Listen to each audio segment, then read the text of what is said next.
as always, we kick it off on Thursday Night Football. As the Pittsburgh Steelers, we just got a look at them against the Baltimore Ravens. They're on the road against the Minnesota Vikings. We also just got to look at those Vikings because they lost to the Detroit Lions and made kind of some national headlines. Lions got their first win. Vikings at home, they're 5-7. Steelers on the road, they're 6-5. Vegas likes Minnesota in this game, 3.5-point favorites. That's tough. Man, it's a tough one, man. Steelers are just so, like, up and down.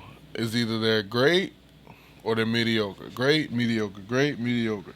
But I'm going to go with Steelers on this one. I'm going to go Steelers. I feel as though they, at this point, were like, hey, this is our time. We got to make that push because if we don't make it now, we done.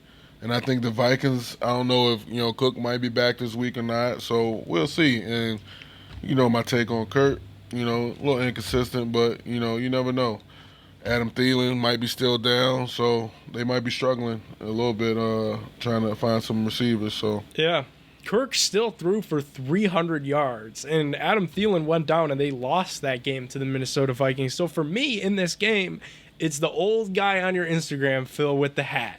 Run the football. Mm-hmm. It doesn't matter if you have Dalvin Cook. It doesn't matter if you have Alexander Madison. It doesn't matter if you have the dude that walked onto Mount Union this past offseason.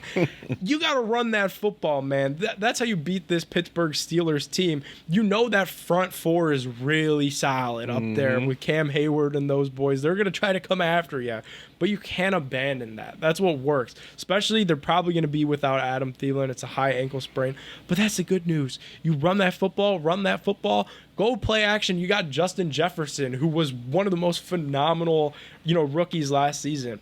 I'm with you. My head wants me to pick Pittsburgh in this game, but I'm going to pick the Minnesota Vikings to win and cover the 3.5 spread, because in doing so, this keeps our Cleveland Browns playoff chances looking well and alive, because this about would bury the Pittsburgh Steelers.